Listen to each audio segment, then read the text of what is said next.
Hello everyone, welcome to my session Serverless Computing with Microsoft Azure. I am Rahat Yasir, Microsoft MVP.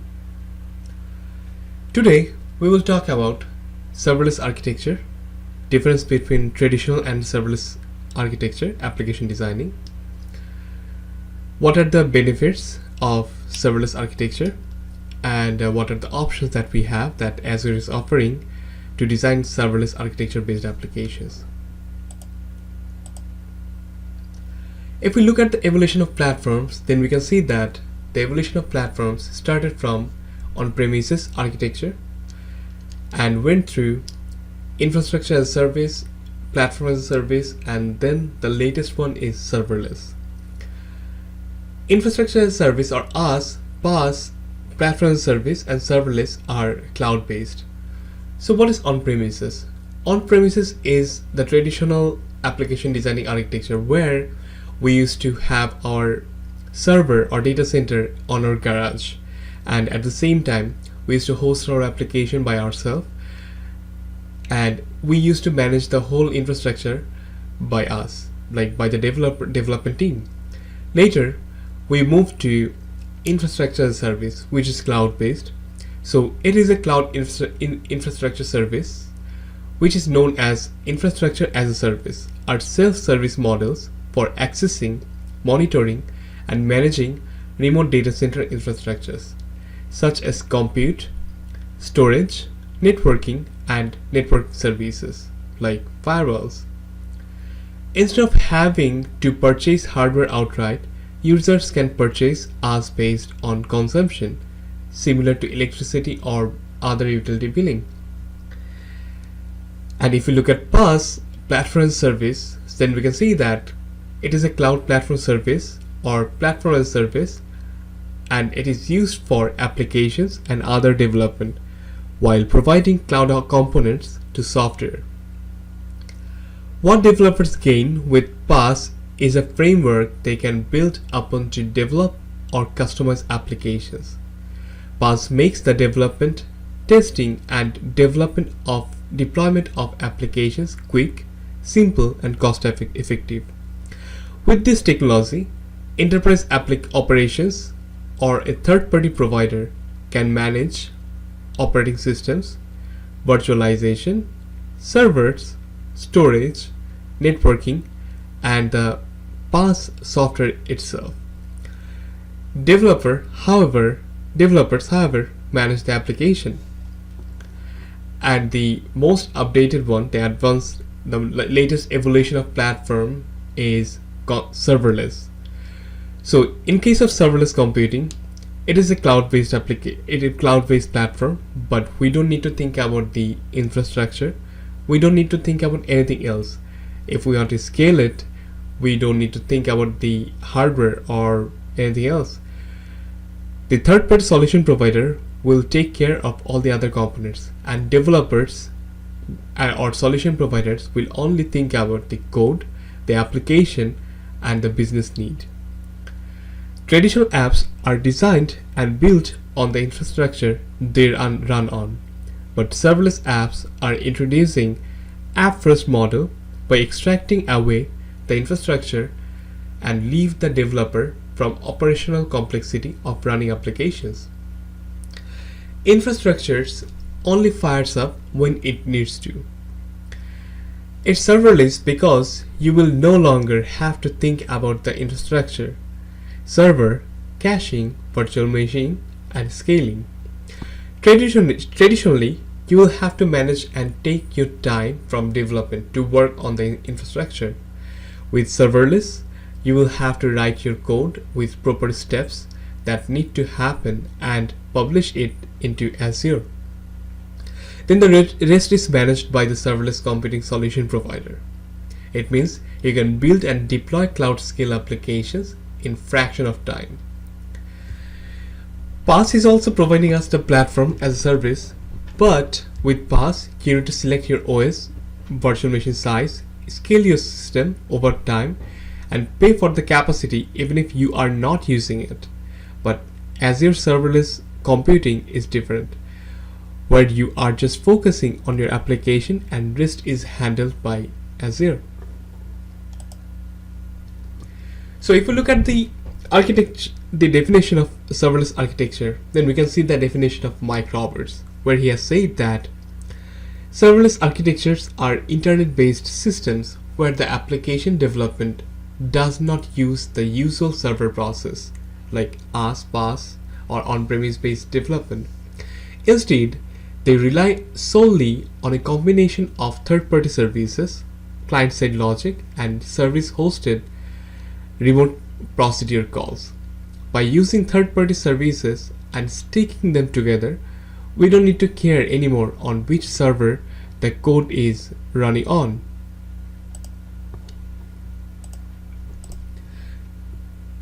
There are we can divide the services of serverless architecture in two different parts.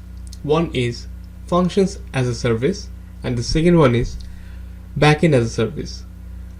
For function as a service, small pieces of code written by a developer executed in the cloud and on a stateless container like Azure Functions. And for backend as a service, third-party services that integrate with your app and provide common functionality that used to require you to manage your code itself, like Firebase or Azure Active Directory. So now we will see the traditional client-server architecture, and if we design the same traditional client-server architecture into a like using serverless computing, then what will happen? So this is a traditional client-server architecture of a car parking system, where client app, like clients will be able to see which parking slot is open and which one is occupied. If one parking slot is open, then clients should be able to book that slot to park their car. It's a very simple car parking application. So if we look at the traditional architecture, then we can see that there are three components. One is client app, one is car parking app server, and the third one is database. So client app, as it is a web-based application, so we will run the application in our web browser. So client app, which is actually the web browser, which is showing the app, rendering the app, those HTML, CSS, JavaScript applications, fetching all the data from the database and showing it on the client machine. So what is happening? Client browser is communicating with the car parking app on the server. So on the server, there are like lots of a full-fledged web application is written over there with lots of logics, codes, and things. And also there is code written to communicate with the database. So based on their communication, client app is getting all the information and also can book the new appointment. All the authentication is happening through the client app and the application through the database by fetching data, doing matching all those data through the regular traditional procedure. So if we look at if we think about if we want to convert this application into a serverless architecture, then what will happen?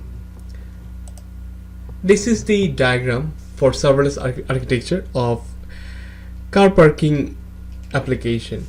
It may look a bit complex, but the overall procedure is way easier than the traditional architecture.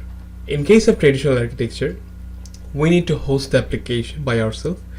We need to scale the application by ourselves. We need to think about the infrastructure, how to host it, where to host it, and what kind of authentication services we need to use. But in case of serverless architecture, we are like everything, the scaling is handled by the solution provider. The authentication is done by something else, like is another solution provider. And also we are not hosting the whole application. We are deploying the application by writing simple chunks of code in Azure function. So there are 4 components here. One is the client app, the web browser, as it's a web application, so the browser that is running on the browser, so client app. Then all those blue boxes, like for authentication, API, blob storage, etc. Then those black boxes, they are representing Azure functions or all those codes, and then the database. So what is happening in serverless architecture? Client app is communicating with Azure Active Directory to complete the authentication process to log in into the system. So after communicating with the Azure Active Directory is returning some information. Based on those information, our client app is communicating with the API gateway. On that API gateway, it is routing the request to one of the Azure functions, and those functions are get account, available slots, book slot. So at the time of registering or logging into the system, after getting information from Azure Active Directory, our API gateway is redirecting the client to get account Azure function, and get account Azure function is fetching and matching the client information with the customer database. Based on the information, our client is logging into the system, and later to see all the available car parking based information, we are calling our API gateway is redirecting the request to available slots or book slots through to car parking database. Through the routing of available slots and book slots as a function, we are getting all the available slot information of the car parking, and also we are booking slot in our car parking application. And blob storage is returning all the information regarding the HTML page, JavaScript, CSS, C++, CSS codes. So we are using all this information to render the website in our client app. So this is the serverless architecture, where we are not thinking about hosting the application, we are not thinking about anything else. The authentication is done by Azure Active Directory. Instead of hosting the application, we have written chunks of codes on Microsoft Azure function, and our API gateway is maintaining the whole logic of the application using different Azure functions. And blob storage is keeping all the information to render the site on the client app. So this is the example of a serverless architecture, and we have also seen this example of traditional architecture of the same application. So why serverless computing? What are the benefits? The top 5 benefits of serverless computing are abstraction of servers. We don't need to think about server hosting and anything else. We can focus on our business logic. We can make it deploy the application faster than the traditional approaches. We are following sub-second billing, and it is event driven, or it is following event driven architecture, where we are scaling the whole system instantly.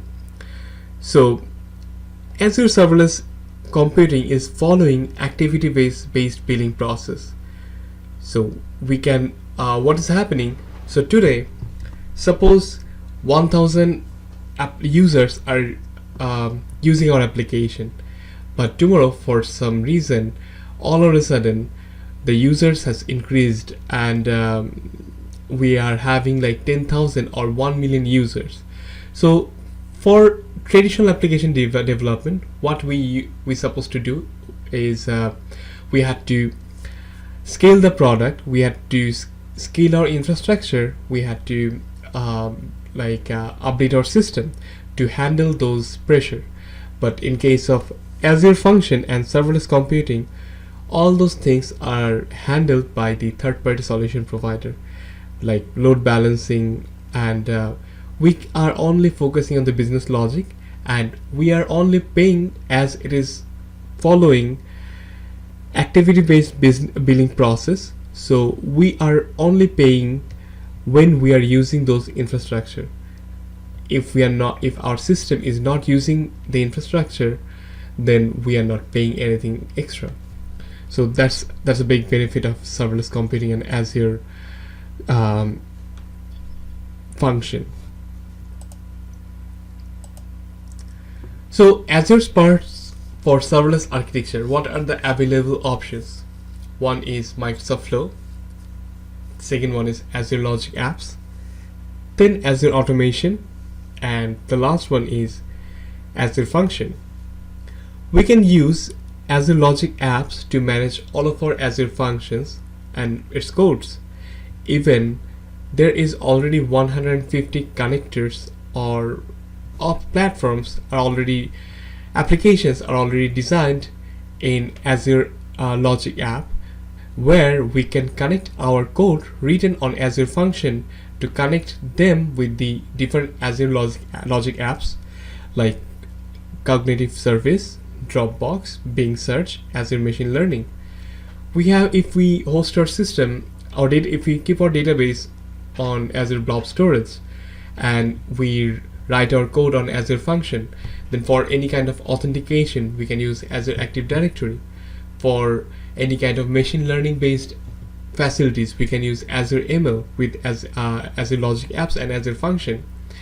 We can, for any kind of like sorting, we can use Bing Search APIs or even cognitive APIs without even thinking about the infrastructure, server, or the system. So another very interesting question is what kind of languages that are supporting Azure Function, which is serverless computing based system. So it is actually supporting all kinds of modern languages like C#, F#, JavaScript, PHP, Python, Batch, PowerShell, and Bash. So we can write our code in all those languages in Azure Function, and we can deploy them in fraction amount of time. Function call that Azure Function is supporting are timer schedule, HTTP, REST, webhook, blob storage, event hub, and queue storage. So in this case, what is happening, we are suppose for REST API based function call, we are writing small chunks of functions or functions on Azure Function, and we are calling all those functions using our RESTful API system. So in that case, when we are not using those functions, our Azure is not charging any money to us. And at the same time, when we are using those functions, only then Microsoft Azure is charging us, as it is an activity-based billing system. Tools that we can use to write serverless computing-based codes on Azure Function is Azure Function CLI. So we can get more information about Azure Functions based CLI on https://www.npmjs.com/package/Azure Functions-CLI, and also we can use Visual Studio tools for Azure Functions. So best practices to write code for serverless architecture or Azure Function as well.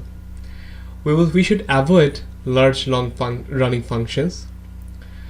We should avoid to call or use cross-function communication. We should write functions to be stateless. We should write defensive functions as well.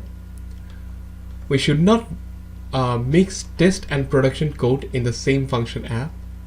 Functions for different code should be separate, and function should serve only one purpose. Like one function should serve only one purpose at the same time. So for different purpose or components, we will write different functions and use them differently. And we will use async code but avoid task.result to write code in Azure function and to design our serverless application. So that's all about today's short presentation about serverless architecture with Microsoft Azure. If you have any question, let me know. Thank you. Have a great day.